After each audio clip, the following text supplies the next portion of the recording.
8 नवंबर 2016 एक अनाउंसमेंट जिसने पूरे देश को हिला दिया। लेकिन क्या आप जानते हैं, ये सिर्फ नोटबंदी नहीं थी, ये एक हिडन वॉर का जवाब था जो सालों से चुपचाप चल रही थी। साल 2013 सब कुछ नॉर्मल दिख रहा था, लेकिन पर्दे के पीछे भारत की इकॉनमी पर एक साइलेंट अटैक हो रहा था। बंदूक नहीं, बम नहीं, इस बार हथियार था नकली करेंसी। पाकिस्तान के कराची और इस्लामाबाद में बैठे कुछ लोग ऐसा सिस्टम चला रहे थे जो मिलिट्री प्रिसीजन से ऑपरेट हो रहा था। 500 रुपए और 1000 रुपए के ऐसे नकली नोट जिन्हें पहचानना लगभग नामुमकिन था। नेपाल बॉर्डर के रास्ते ये नोट भारत में घुस रहे थे और अंदर एक ऐसा नेटवर्क था जो इन्हें पूरे देश में फैला रहा था, जिसके कनेक्शंस सिस्टम के हर लेवल तक पहुंचे हुए थे। फिर आया 2014 और उसके बाद एक नया प्लान बना। इस बार टारगेट था 60,000 करोड़ रुपए। एक ऐसा अटैक जो भारत की इकोनॉमी को अंदर से तोड़ सकता था। लेकिन उन्हें नहीं पता था कि भारत भी चुप नहीं बैठा था। एक भारतीय धुरंधर दुश्मन के बीच रहकर सब कुछ देख रहा था। चलिए जानते हैं धुरंधर की असली कहानी। साल 2013। बाहर से सब कुछ सामान्य दिख रहा था। बाजार चल रहे थे, लोग अपनी जिंदगी में व्यस्त थे, चुनावी माहौल बन रहा था। लेकिन इसी शांति के पीछे एक ऐसी जंग चल रही थी जिसे आम आदमी देख नहीं सकता था। ये जंग बंदूक या बम की नहीं थी, ये जंग थी अर्थव्यवस्था को अंदर से कमजोर करने की। और इस जंग का सबसे बड़ा हथियार था नकली भारतीय करेंसी। पाकिस्तान के कराची और इस्लामाबाद में बैठे कुछ नाम इस पूरे खेल को चला रहे थे। दाऊद इब्राहिम, मेजर इकबाल और खनानी ब्रदर्स। ये कोई छोटा मोटा गैंग नहीं था, बल्कि एक ऑर्गेनाइज सिस्टम था जिसमें प्लानिंग, एग्जीक्यूशन और डिस्ट्रीब्यूशन सब कुछ मिलिट्री प्रिसीजन के साथ हो रहा था। इस्लामाबाद के एक सुरक्षित लोकेशन पर हाई क्वालिटी प्रिंटिंग सेटअप तैयार किया गया था। वहां भारतीय 500 रुपए और 1000 रुपए के नोटों की ऐसी कॉपी बनाई जा रही थी जिसे पहचानना बेहद मुश्किल था। Paper texture, ink pattern, watermark, हर चीज पर महीनों रिसर्च किया गया था। धीरे धीरे ये नकली नोट नेपाल बॉर्डर के जरिए भारत में घुसने लगे। नेपाल रूट इसलिए चुना गया क्योंकि वहां बॉर्डर रिलेटिवली ओपन था, चेकिंग कम थी और मूवमेंट आसान था। लेकिन सिर्फ बॉर्डर से नोट भेज देना काफी नहीं था। असली चैलेंज था उसे पूरे देश में फैलाना। इसके लिए भारत के अंदर एक मजबूत नेटवर्क तैयार किया गया था। इस नेटवर्क का सबसे अहम चेहरा था अतीक अहमद। उत्तर प्रदेश का यह नाम सिर्फ क्राइम की दुनिया में ही नहीं, बल्कि लोकल सिस्टम में भी गहराई तक जुड़ा हुआ था।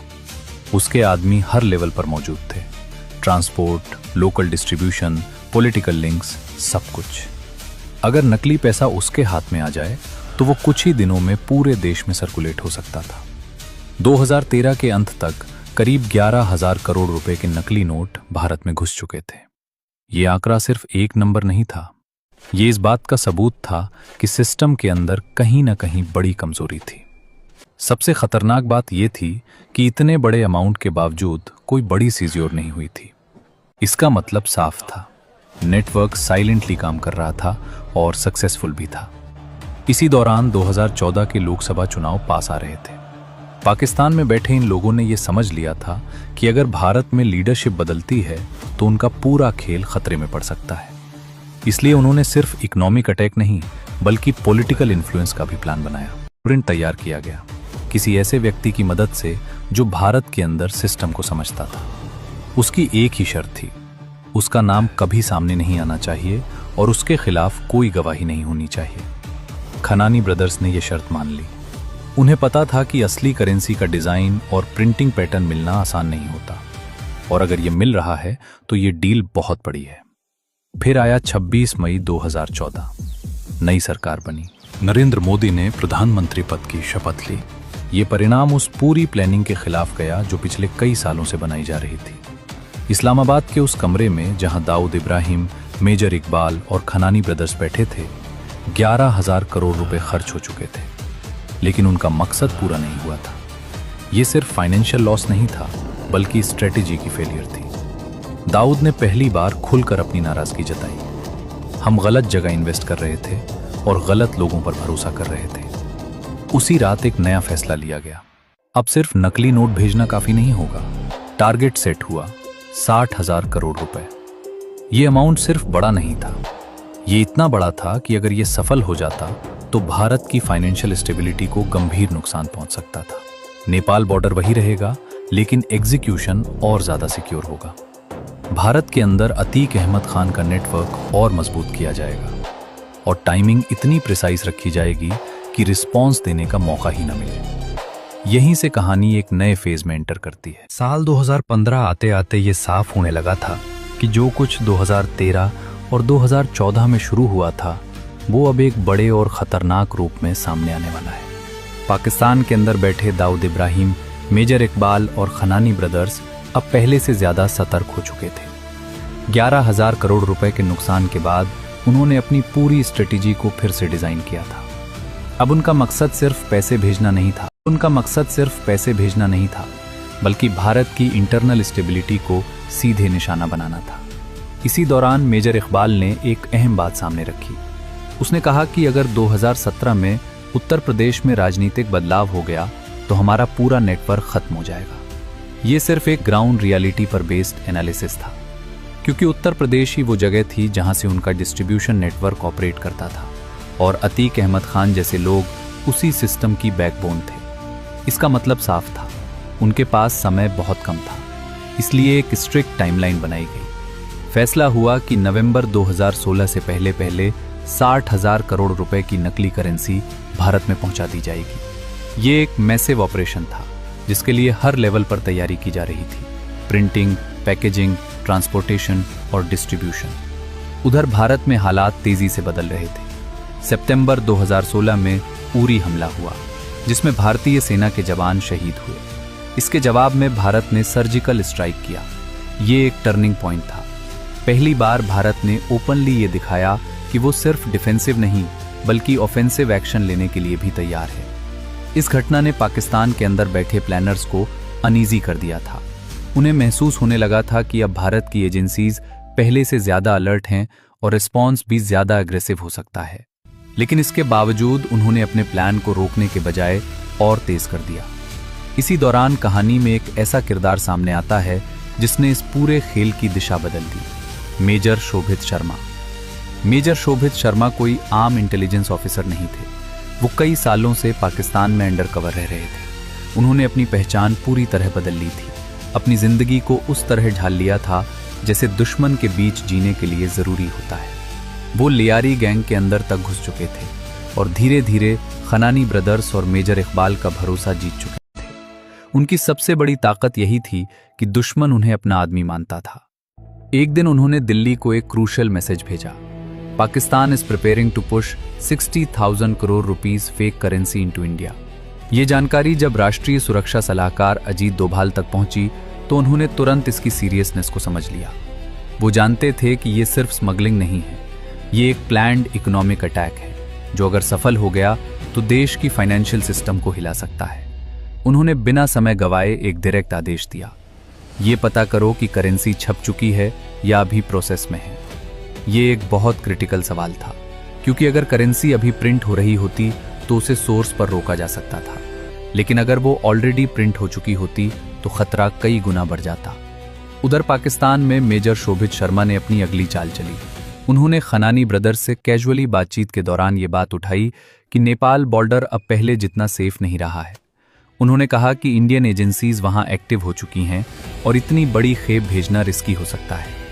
ये सुनकर खनानी कुछ पल के लिए सोच में पड़ गया।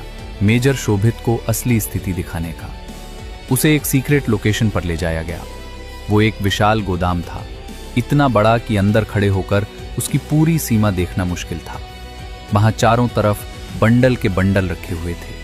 हर बंडल में नकली भारतीय करेंसी थी, 500 रुपए और 1,000 रुपए के नोट। सब कुछ परफेक्टली पैक्ड था, लेबल्ड था और डिस्पैच के लिए रेडी था। ये कोई छोटी खेप नहीं थी, ये वही 60,000 करोड़ रुपए का हिस्सा था जिसके बारे में प्लान बनाया गया था। मेजर शोभित शर्मा ने सब कुछ ध्यान से देखा। उन्होंने अपने चेहरे पर कोई रिएक्शन नहीं आने दिया। वो ऐसे बिहेव कर रहे थे जैसे ये सब उनके लिए नॉर्मल हो, लेकिन उनके दिमाग में हर डिटेल रिकॉर्ड हो रही थी। Quantity, packing style, security arrangement, movement pattern, सब कुछ उन्हें अब क्लियर हो चुका था। करेंसी ऑलरेडी प्रिंटेड है और ऑपरेशन एग्जीक्यूशन फेज में एंटर कर चुका है। उधर दिल्ली में सिचुएशन तेजी से सीरियस होती जा रही थी। अजीत डोभाल ने तुरंत प्रधानमंत्री नरेंद्र मोदी से मुलाकात की। पीएमओ के कमरे में दोनों आमने सामने बैठे थे। डोभाल ने बिना घुमाए फिराए सीधा मुद्दा रखा, सर, ऑपरेशन भारत लागू करना जरूरी है। प्रधानमंत्री ने ध्यान से सुना। वो जानते थे कि डोभाल बिना रीजन के इतना बड़ा सुझाव नहीं देंगे, लेकिन वो ये भी समझ रहे थे कि इस ऑपरेशन का इम्पैक्ट सिर्फ दुश्मन तक सीमित नहीं रहेगा। अगर ये प्लान लागू किया गया तो देश के आम लोगों को भी परेशानी होगी, कैश फ्लो डिस्टर्ब होगा, बाजार में अनसर्टेनिटी आएगी और शॉर्ट टर्म में केओस की स्थिति बन सकती है। प्रधानमंत्री कुछ देर चुप रहे। 7 नवंबर 2016 की सुबह दिल्ली में माहौल सामान्य दिख रहा था, लेकिन अंदर ही अंदर सब कुछ तेजी से बदल रहा था। उसी सुबह मेजर शोभित शर्मा की तरफ से एक फाइनल कंफर्मेशन पहुंचती है। करेंसी पूरी तरह छप चुकी है और डिस्पैच 9 नवंबर को तय है। राष्ट्रीय सुरक्षा सलाहकार अजीत कुमार डोभाल ने यह खबर मिलते ही एक सेकंड भी वेस्ट नहीं किया। उन्हें पता था कि अब रिएक्शन का समय नहीं है, ये एक्शन का समय है। उसी सुबह उन्होंने उत्तर प्रदेश के तत्कालीन पुलिस महानिदेशक से मुलाकात की। डोभाल ने सीधे एक लाइन में आदेश दिया, अतीक अहमद को तुरंत गिरफ्तार करना है। डीजीपी एक पल के लिए चुप रहे। उन्होंने धीरे से कहा, सर, अतीक का नेटवर्क बहुत बड़ा है। अगर हम बिना प्रॉपर प्लानिंग के एक्शन लेते हैं तो कम्युनल टेंशन या अनरेस्ट का खतरा हो सकता है।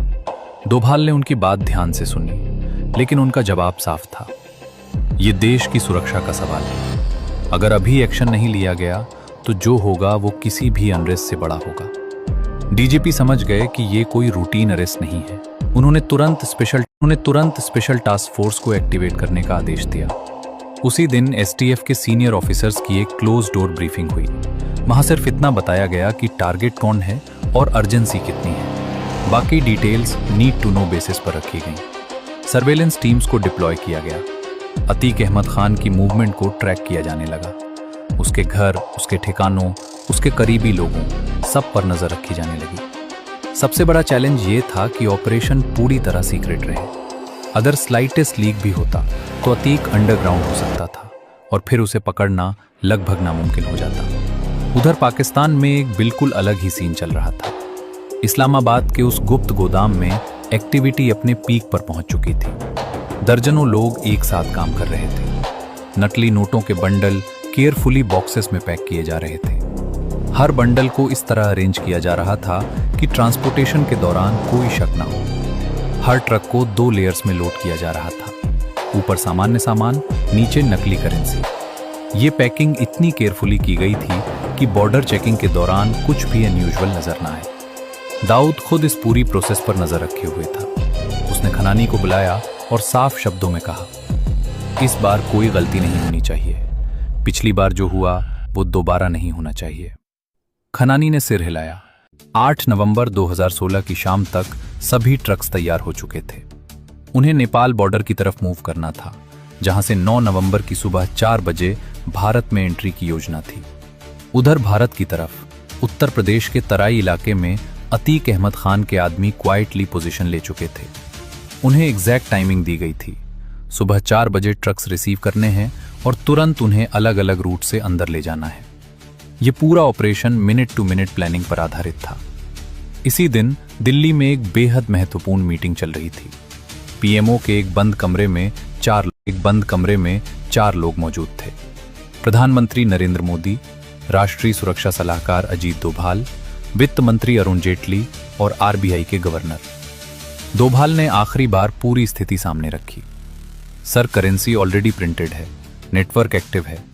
अगर ये पैसा अंदर आ गया तो इसे कंट्रोल करना बहुत मुश्किल हो जाएगा। प्रधानमंत्री मोदी चुपचाप सुनते रहे। उनके सामने एक ऐसा डिसीजन था जो देश के हर नागरिक को डायरेक्टली अफेक्ट करेगा।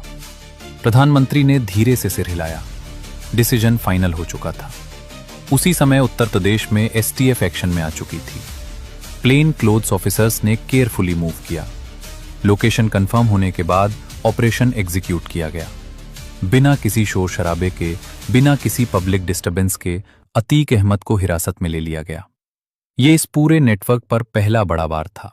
8 नवंबर 2016 की रात। दिन भर की हलचल के बाद अब वो समय आ चुका था जहां सब कुछ एक निर्णायक मोड़ लेने वाला था। भारत और पाकिस्तान दोनों तरफ अपने अपने स्तर पर तैयारियां पूरी हो चुकी थी। फर्क सिर्फ इतना था कि एक तरफ ये एक हिडन अटैक था और दूसरी तरफ एक साइलेंट काउंटर स्ट्राइक। इस्लामाबाद में उसी गुप्त लोकेशन पर माहौल असामान्य रूप से शांत था। दाऊद इब्राहिम, मेजर इकबाल, खनानी ब्रदर्स और उनके कुछ भरोसेमंद लोग एक कमरे में बैठे थे और सबकी नजर बार बार घड़ी की तरफ जा रही थी। बाहर खड़े ट्रक्स में 500 रुपए और 1000 रुपए के नकली नोट भरे हुए थे। हर ट्रक एक मिशन का हिस्सा था। हर बॉक्स के अंदर केयरफुली पैक्ड बंडल्स थे जिनकी वैल्यू करोड़ों में थी। ऊपर से देखने पर सब कुछ नॉर्मल माल जैसा दिख रहा था।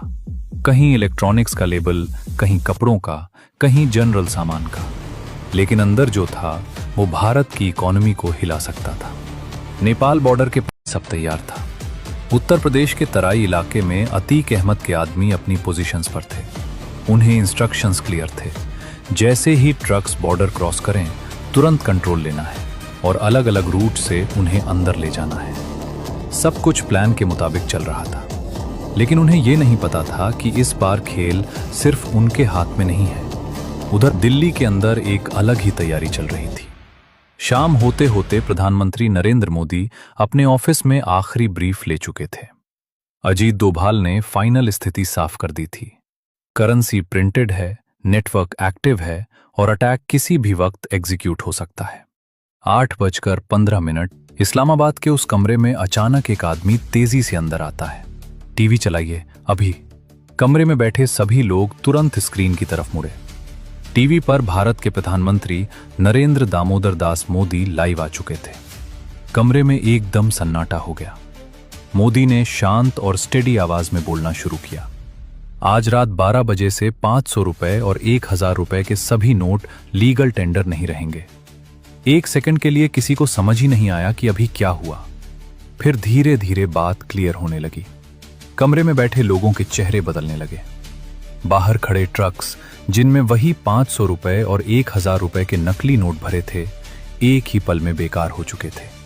60,000 करोड़ रुपए, जिसके लिए सालों की प्लानिंग की गई थी, जो अब भारत में एंट्री करने वाला था, वो सब कागज बन चुका था। दाऊद इब्राहिम की नजरें स्क्रीन पर टिकी थीं, लेकिन उसके चेहरे पर गुस्सा साफ दिख रहा था। मेजर इकबाल समझ चुका था कि यह सिर्फ एक इकोनॉमिक डिसीजन नहीं था, यह एक परफेक्टली टाइम्ड काउंटर ऑपरेशन था। खनानी कुछ देर तक वहीं खड़ा रहा। उसकी आंखों में डिसबिलीफ था, जैसे वो इस सच को एक्सेप्ट ही नहीं कर पा रहा था। फिर वो धीरे धीरे कमरे से बाहर निकला। वो सीढ़ियां चढ़कर छत पर पहुंचा। नीचे अंधेरा था और कुछ ही सेकंड बाद वो नीचे गिर चुका था। उसके साथ ही वो पूरा नेटवर्क, वो पूरी प्लानिंग, सब खत्म हो गया।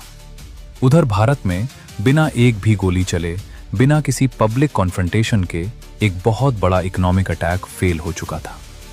ये सिर्फ डीमोनेटाइजेशन नहीं था, ये एक साइलेंट स्ट्राइक थी। अजीत डोभाल ने इंटेलिजेंस को सही समय पर एक्शन में बदला। प्रधानमंत्री नरेंद्र मोदी ने उस एक्शन को डिसीजन में बदला। और उस रात भारत ने एक ऐसी लड़ाई जीती जो कभी ऑफिशियली लड़ी ही नहीं गई।